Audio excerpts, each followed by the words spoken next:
তোর মতো মেয়ে থাকার চেয়ে না থাকা ভালো। যে তোর মতো মেয়ের জন্ম দিতে গেলাম। মরতে পারিস না তুই?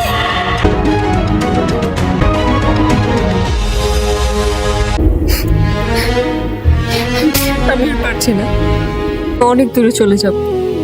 তোমার কোনোদিনও আসবো না, কোনোদিনও না।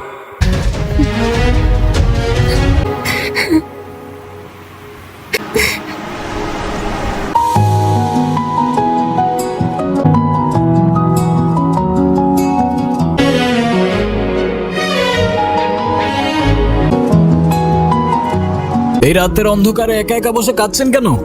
কারোর জন্য অপেক্ষা করছেন নাকি কারোর হাত থেকে পালাচ্ছেন? তাতে আপনার দরকারটা কি? একা একা বসে কাঁদছেন, একা থাকতে দিলে পরে কোনো প্রবলেম হলে আমার অনুশোচনা থেকে কি আপনি বাঁচাতে আসবেন আমায়? আমি কেন আসতে যাব?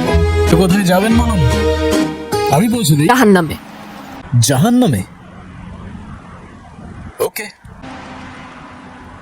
মনে করুন নিরাপদে পৌঁছে দেওয়ার দায়িত্ব আমার। মজা করবেন না তো? আমি একদমই মজা করার মুডে নেই।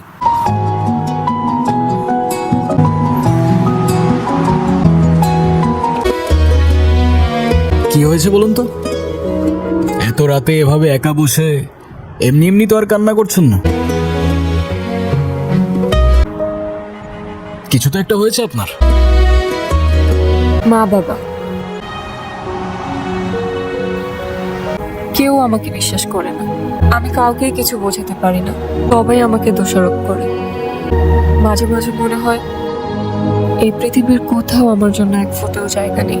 অদ্ভুত, আপনার কথাগুলো কেন যেন খুব রিলেট করতে পারছি আমি। আমি দেখি এই শহরে মানুষ মুখোশ পরে ঘুরে বেড়ায়, তবে আপনার ওই কান্না, সেটা অভিনয় হতে পারে না। আর কষ্টগুলো শোনার আগে আপনার মন ভালো করার ব্যবস্থা করাটা খুব বেশি প্রয়োজন। আপনার কাছে টাকা হবে? বেশি না, একটা নোট হলেই চলবে। আপনি এই জন্য আমার কাছে এসেছেন? আরে wait wait, look at me.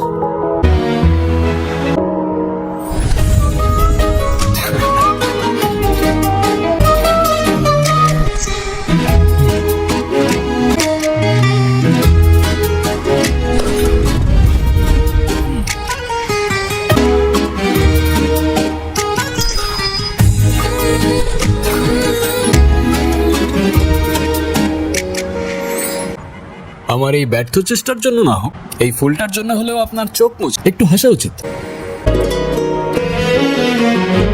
তবে ওই 500 টাকার 2টা নোট কোথায় গেল? কোথায় আবার? হাওয়া থেকে এসে হাওয়ায় মিলিয়ে গেল। আপনি আসলে কে? আমি ম্যাজিশিয়ান। ম্যাজিশিয়ান? আপনার নাম কি? আলাদিন। আলাদিন? তাহলে আপনার জিনি কোথায়? কি আর বলবো দুঃখের কথা, আমার জিনি আমাকে ছেড়ে পালিয়ে গেছে। তাই ওর সাথে জেদ করে আমি ম্যাজিক শিখে শহরে শহরে ম্যাজিক করে বেড়াই। আলাদিন, তুমি কি আমাকে একটা হেল্প করতে পারবে? আমার জীবন থেকে ম্যাজিক করে সব প্রবলেমগুলো সলভ করে দিতে পারবে? সলভ করে তো দিতে পারবো না, কিন্তু ভুলিয়ে দিতে পারবো। তবে তাই দাও, আমি সবকিছু ভুলে যেতে চাই। আমি বাসা থেকে পালিয়ে এসেছি, আমি সব কষ্টগুলো ভুলে যেতে চাই। চলো তাহলে দূরের কোনো অজানা এক গন্তব্যে।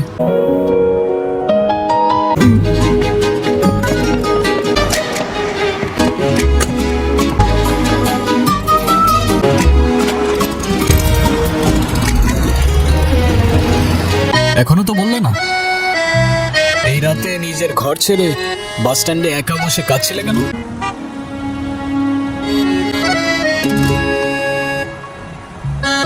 তবে আমি বললে তুমি বিশ্বাস করবে না। এই রাতের শহরে অচেনা রাস্তায় ভয় লাগছিল না? বলেই দেখো না, ম্যাজিশিয়ান আমি। বিশ্বাস অবিশ্বাসের সাথে আমার অনেক পুরনো বন্ধুত্ব। আমার বাবা মা চায় আমি বিয়ে করি, কিন্তু যখনই কোনো ছেলে আমাকে দেখতে আসে মন অদ্ভুত এমন উদ্ভট আচরণ করি। উদ্ভট বলতে কেমন উদ্ভট? খুব ভালো ছেলে আমার, লাখে একটা পাওয়া যায়, বিশ্বাস করেন না?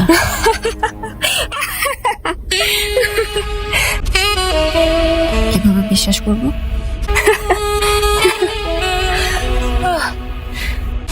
আপনি কি জানেন মানুষের চেয়ে কুকুর বেশি বিশ্বস্ত?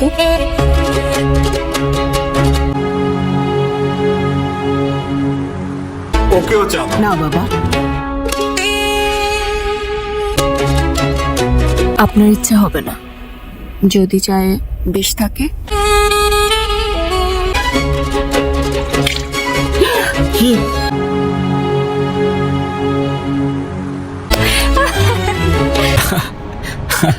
মানে তুমি ইচ্ছা করে বিয়ে ভেঙে দাও?